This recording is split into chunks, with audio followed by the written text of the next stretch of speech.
So yung mga boss, no? What's up sa inyo? Nakabili tayo ng signal light para sa GSXS natin. So ito, nabuksan ko na. Ito pala, nanggaling pala siya sa Jakarta. Mga 5 days ko rin siyang inintay. Tagal yung ship niya kasi nasa ibang bansa pa eh. Ang itsura nito, ganito. So ito, may kasama na rin siyang relay. Tsaka ito, di ba ang ganda? Kaya nagustuhan ko kasi maganda siya. Nakadikit lang sa body. Hindi tulad yung signal light natin ngayon. Naka-install doon. Naka-usli. Ayoko naman ng ganun. Kaya ito, bumili ako ng ganito na 900 pesos. So ganito yung tsura niya. Ngayon, i-install natin kung malakas ba yung ilaw nito or mahina. Halimbawa, pag napundi yung ilaw nito, pwede naman palitan kasi may screw naman siya dito. Itong dalawa.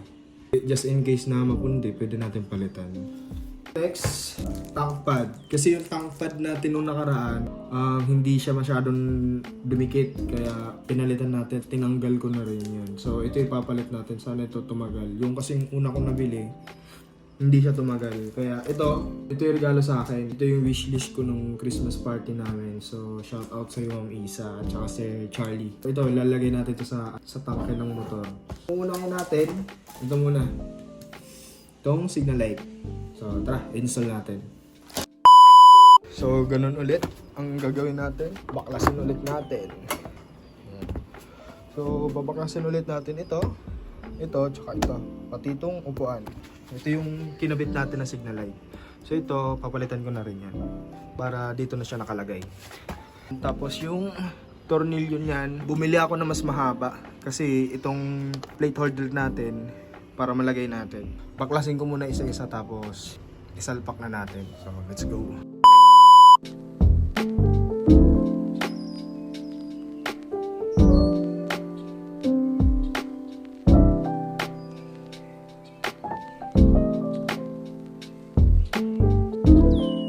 Mga boss, no? Natanggal ko na fairings dito tsaka upuan. Tapos yung mga tornilyo, tinanggal ko na rin yung wire ng signal light dito sa ilalim. Kung babaklasin natin ulit itong plate holder. So tanggalin ko muna to.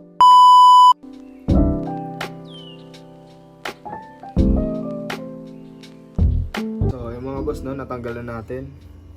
Tatanggalin naman natin yung signal light niya.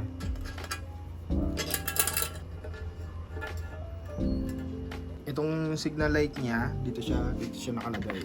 Linis niya tignan. Pakapogi. Yan, ganyan yung tsura niya mga boss. Malinis siya tignan ah. Yan, side by side, malinis tignan.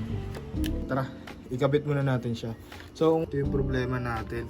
Balak ko, baka ito, putulin ko na lang to tapos idudugtong ko na lang siya dito. Parang gagawin ko, bali magko-convert lang ako. Kasi wala akong mahanap sa shop na ganito. Yan, dito sa amin.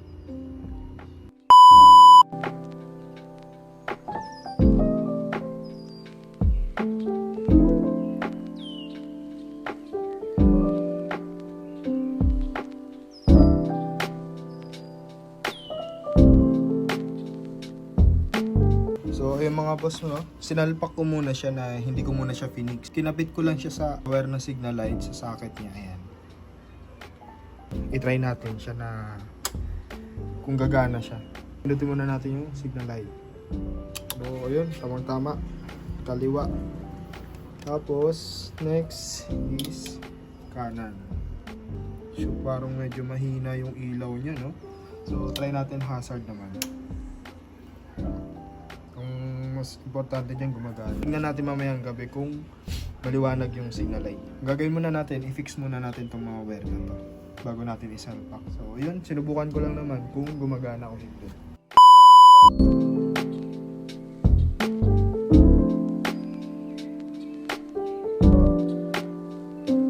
Ay mga boss, no? Okay na. Nalagyan ko na ng electrical tape at saka dinugtong ko na. So ang gagawin muna natin, punasan muna natin, no? Excited na ako ilagay, grabe. So ganyan yung pwesto niyo mga boss. Kunin ko muna yung plate holder para mapwesto ko kung dito ko ba siya ilalagay or dito. Ipasok na rin natin ito dito sa butas bago natin i-fix.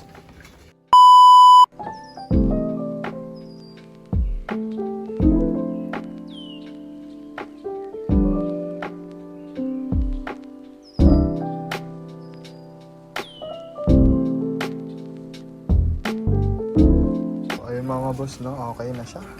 Nakabit ko na yung mga wire ng signal light. Pag signal light natin ng kaliwa. So, 3 LED lang siya. Oh. Ewan ko lang kung medyo malinaw sa gabi. Ganyan mamaya, pag dumilim na. Sa kabila naman, ayan. Yung tsura niya. Pag naka-hazard, so, di ba? Wala na yung nakalawit. Ang pangit kasi pag nakalawit eh. Ayan. Ang gawin na lang natin is pupunasan ko lang to ng kaunti. Tapos ayusin ko yung mga wire dito. Tapos yun, ikabit ko na. Next, itong tangpad naman. So, okay na mga boss, no? Balik na natin yung upuan. At saka fairings. At saka mga bali, bumili ako ng mahabang tornilyo. Problema ko dito, yung stock niya kasi yung tornilyo, hindi siya pasok. Ayan. Tsaka maiksi. So, bibili na lang ako ng tornilyo para pasok din dito sa loob. So, ayun lang naman. Magiging pwesto niyan pag ganito. Diba? Ang ganda. Kasi kung hindi ko lalagyan to ng tank pad, yung gagasgasan. Ito yung dati niya bakat sa tank pad na nilagay ko noong una. Ayun o. Bumakat na. Hindi na siya matanggal. O, ang gagawin ko na lang is lalagyan ko, tatapalan ko na lang siya ng ganito.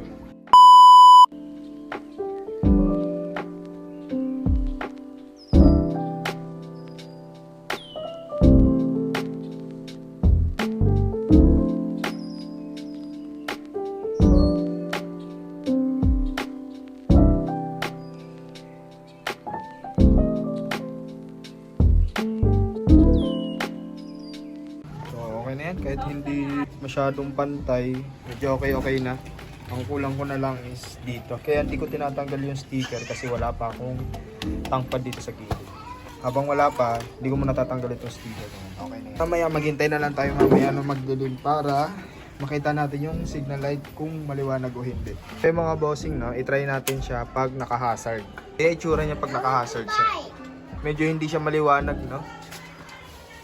Pero siguro kitang-kita naman yan pag nasa likod. Pero para sa akin, malabo siya. No? 3 LED lang siya. Okay na rin to. Ayan. So, ayun lang naman mga bossing.